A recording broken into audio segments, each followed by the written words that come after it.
नमस्कार दोस्तों। कल हम लोगों ने 5 एक्ट के बारे में पढ़ा था जो संवैधानिक विकास में बहुत बड़ा योगदान अपना निभाया है और आगे हम लोग पढ़ेंगे। कल हम लोगों ने पढ़ा था ये नियामक अधिनियम के बारे में, एक्ट ऑफ सेटलमेंट के बारे में जो 1781 में आया था, नियामक अधिनियम 1773 में आया था, पिट्स इंडिया एक्ट 1784 में आया था और 1786 का जो एक अधिनियम था वो आया था, उसके बारे में पढ़े थे हम लोग।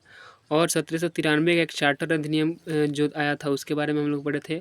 और जो जिन लोगों ने भी ये वीडियो नहीं देखा है वो वीडियो को देख लें, वीडियो का लिंक डिस्क्रिप्शन में हम डाल देंगे। तो ठीक है, आगे देखते हैं कि आगे इसमें क्या है। आइए देखते हैं। अध्ययन बिंदु में हम लोग आज पढ़ेंगे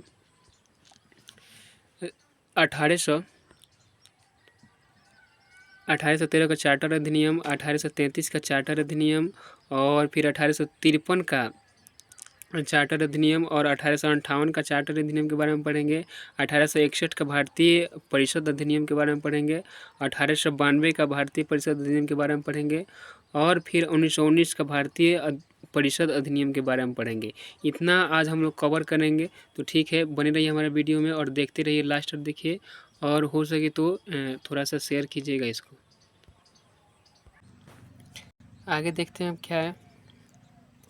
आगे 1813 का चार्टर अधिनियम, देखिए इसके बारे में क्या क्या है और जो भी इसका ऑब्जेक्टिव निकलेगा आप लोग लिखते चलिएगा। ये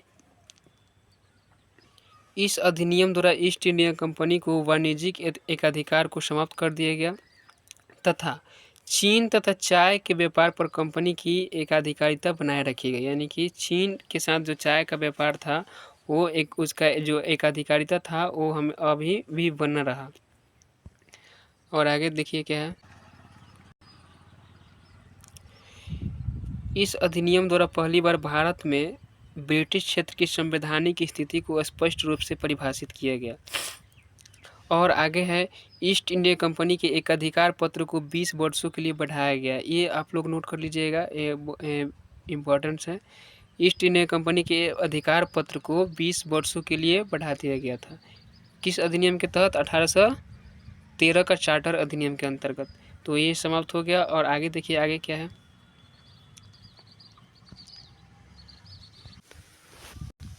आगे देखिए, आगे है 1833 का चार्टर अधिनियम। इस अधिनियम के तहत क्या क्या हुआ था वो हम लोग देखेंगे। देखिए, सरकार के विधि निर्माण संबंधी कार्यों को स्पष्ट करने के लिए ब्रिटिश सरकार ने 1853 के चार्टर अधिनियम का निर्माण किया था।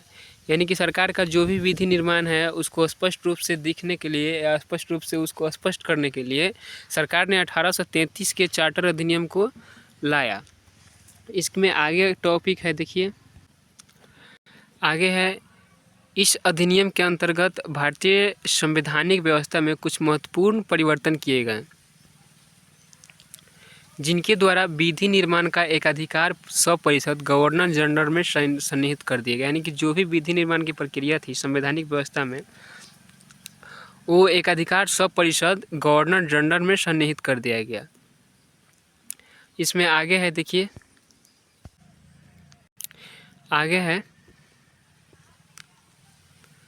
इस अधिनियम के अनुसार परिषद के सदस्यों की संख्या 4 रखी गई, जिसमें से एक विधि सदस्य होता था। यानी कि विधि बनाने वाला जो भी सदस्य था एक होता था, लेकिन परिषद के सदस्यों की संख्या 4 रखी गई थी। आगे क्या है, आगे है, विधि सदस्य को परिषद की बैठक में उसी समय आधिकारिक रूप से उपस्थित होने का अधिकार प्राप्त था जब परिषद विधि निर्माण का कार्य कर रही हो। यानी कि जब परिषद विधि निर्माण का कार्य कर रही होती है तभी उसी समय विधि सदस्य के जितने भी सदस्य थे उनको उसमें आधिकारिक रूप से उपस्थित होने का अधिकार प्राप्त हुआ था इस अधिनियम के तहत। और आगे है, इसमें इस अधिनियम के द्वारा, देखिए इस अधिनियम के द्वारा भावी केंद्रीय विधानमंडल तथा अथवा शाही विधान परिषद की नींव रखी गई। मतलब शाही विधान परिषद की जो नींव था इसी अधिनियम के द्वारा रखी गई थी। और आगे दूसरा अधिनियम है 1853 का चार्टर अधिनियम, देखिए इस अधिनियम के अंतर्गत क्या क्या हुआ है वो हम लोग देखेंगे। 1853 का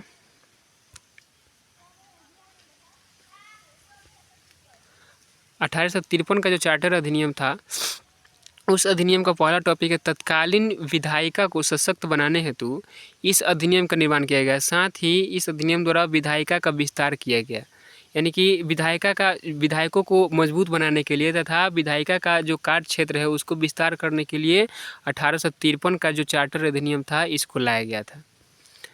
आगे टॉपिक है, आगे है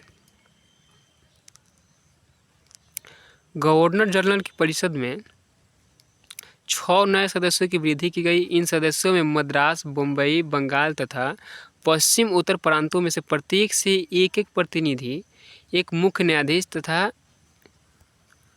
एक कनिष्ठ न्यायाधीश होते थे।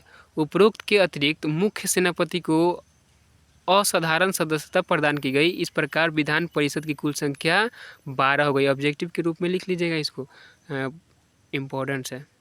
आगे देखिए क्या क्या है।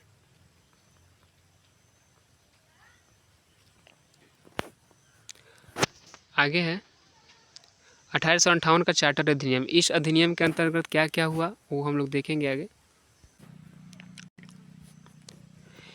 1858 का चार्टर अधिनियम के अनुसार इस अधिनियम के अंतर्गत ब्रिटिश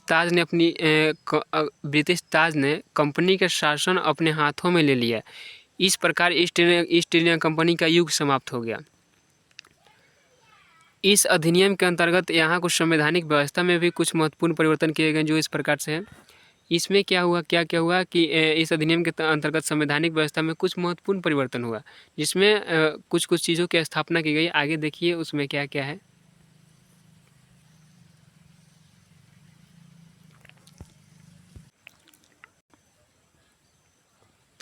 कोर्ट ऑफ डायरेक्टर तथा बोर्ड ऑफ कंट्रोल को समाप्त कर उनके अधिकार ब्रिटिश मंत्रिमंडल के एक सदस्य को सौंप दिया गया और उसे भारत मंत्री का पद प्रदान किया गया।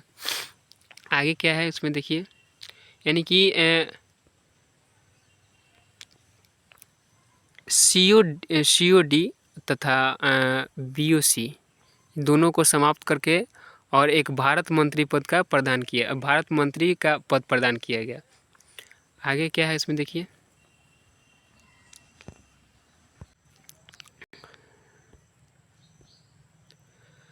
भारत मंत्री को भारतीय शासन के अधीक्षण, निर्देशन तथा नियंत्रण के अधिकार प्रदान किए गए। भारत मंत्री की सहायता के लिए एक भारतीय परिषद का गठन किया गया। आगे देखिए क्या है, गवर्नर जनरल तथा प्रेसिडेंसियों के गवर्नरों की नियुक्ति ताज के द्वारा की जाती थी तथा उनकी परिषदों की नियुक्ति सब परिषद भारत मंत्री द्वारा की जाती थी। यानी कि गवर्नर जनरल तथा प्रेसिडेंसियों के गवर्नरों की नियुक्ति जो ब्रिटिश ताज था उसके द्वारा की जाती थी तथा उनके परिषदों की नियुक्ति कौन करता था, भारत मंत्री के द्वारा की जाती थी। आगे देखिए, लेफ्टिनेंट गवर्नरों की नियुक्ति गवर्नर जनरल द्वारा की जाती थी, किंतु उस पर ब्रिटेन की महारानी की स्वीकृति आवश्यक थी। यानी कि लेफ्टिनेंट गवर्नर जो भी था वो इनका नियुक्ति गवर्नर जनरल द्वारा की जाती थी तथा उसके स्वीकृति पर मतलब जो भी उनको पद दी जाती थी उनके स्वीकृति पर ब्रिटेन की जो महारानी थी उनका हस्ताक्षर या उनका अनुमति लेना बहुत ही ज़रूरी था। आगे देखिए क्या है, आगे है सिविल सर्विस में नियुक्ति खुली प्रतियोगिता के आधार पर सिविल सर्विस कमीशन की सहायता से किए जाने का प्रावधान किया गया। और आगे जो भी अधिनियम है उसको देखेंगे हम लोग।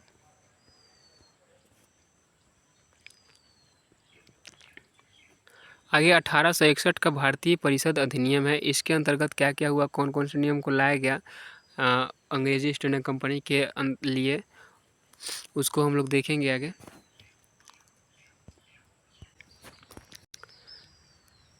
ब्रिटिश सरकार ने विधान परिषदों के विस्तार हेतु इस अधिनियम को पारित किया। इस अधिनियम के प्रमुख प्रावधान निम्नलिखित हैं। देखिए क्या क्या है।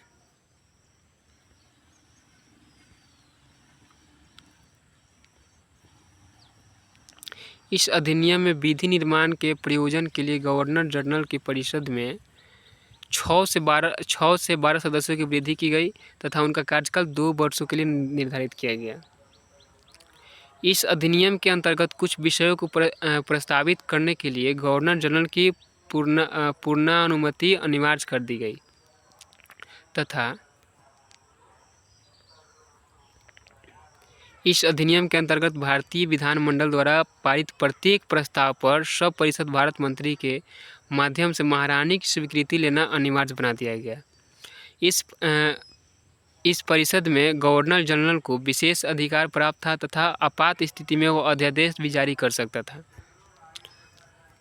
आइए देखते हैं आगे कौन सा अधिनियम आगे है। 1861 का भारतीय परिषद अधिनियम। इस अधिनियम के अंतर्गत क्या क्या हुआ आगे देखेंगे।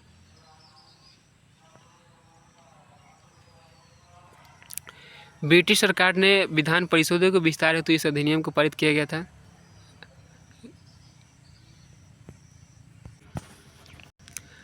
आगे है 1892 का भारतीय परिषद अधिनियम। इस अधिनियम के अंतर्गत भारतीय विधान परिषदों का विस्तार किया गया और उन्हें अधिक सशक्त बनाया गया और इस अधिनियम के मुख्य विशेषता भी है।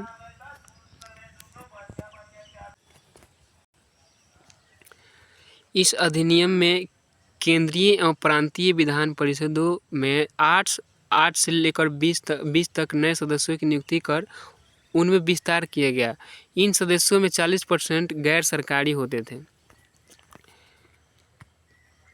इस अधिनियम में सब परिषद गवर्नर जनरल को विधान परिषदों में वित्तीय विषयों की विवेचना करने तथा प्रश्न पूछने के संबंध में नियम बनाने का अधिकार दिया गया, किंतु ऐसे नियमों पर सब परिषद भारत मंत्री की सहमति अनिवार्य थी।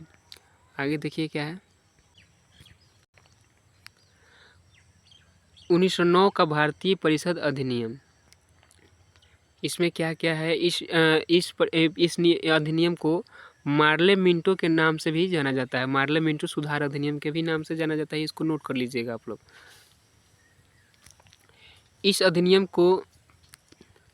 अधिनियम को उदारवादियों द्वारा अधिक सुधारों की मांग एवं स्वराज प्राप्ति के लिए उग्रवादी आंदोलन तथा असंतोष की कुछ सीमा तक शमन करने के लिए लाया गया था। यह अधिनियम मार्ले मिंटो सुधार अधिनियम के नाम से भी जाना जाता है। इसको नोट कर लीजिएगा। इस अधिनियम की मुख्य विशेषता भी है, इसको आगे देखेंगे क्या क्या है।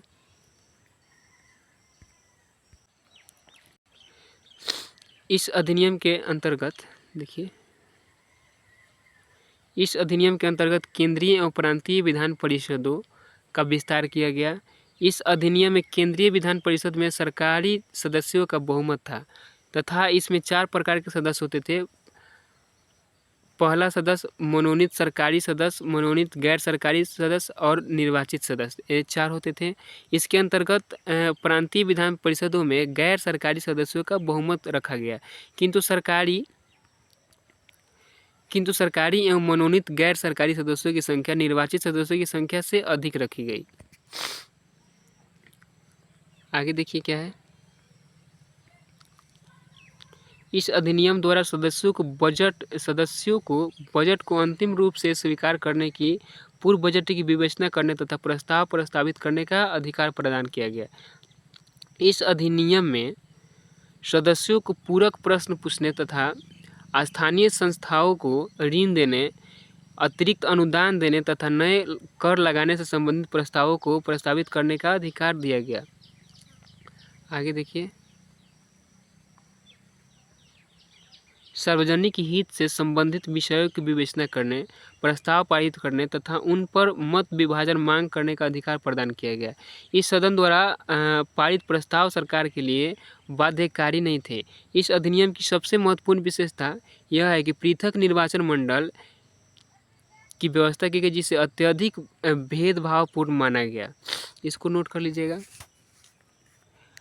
आगे क्या है देखिए। प्रांतीय परिषदों में निर्वाचित होने वाले प्रतिनिधियों को वर्ग, समुदाय तथा हितों के आधार पर विभिन्न श्रेणियों में विभाजित किया गया। यानी कि जो भी वर्ग था, जो भी समुदाय था, उनके हितों के आधार पर विभिन्न श्रेणियों में विभाजित कर दिया गया। प्रांतीय विधान परिषद के निर्वाचन के लिए 3 वर्ग, सामान्य, विशिष्ट एवं वर्ग विशेष की व्यवस्था की गई थी। आगे है, इस अधिनियम में केंद्रीय विधान परिषद के लिए एक और वर्ग शामिल किया गया जो मुस्लिम वर्ग का था। इस अधिनियम में केंद्रीय विधान परिषद के लिए एक और वर्ग यानी कि मुस्लिम वर्ग को शामिल किया गया। इस अधिनियम में निर्वाचन मंडल की सदस्यता के लिए आय, संपत्ति एवं शैक्षणिक योग्यता के आधार पर बनाया गया तथा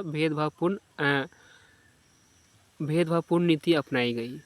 यही रहा आज का टॉपिक जो पार्ट 2 था, और इसका अगला वीडियो कल आएगा पार्ट 3 का, जिसमें पूरा संवैधानिक विकास का विवेचना करेंगे। अगर संभव नहीं हुआ एक वीडियो में तो फिर एक और इसका अगला पार्ट आएगा। तो देखते रहिए और बने रहिए और थोड़ा सा इसको शेयर करते रहिए। धन्यवाद।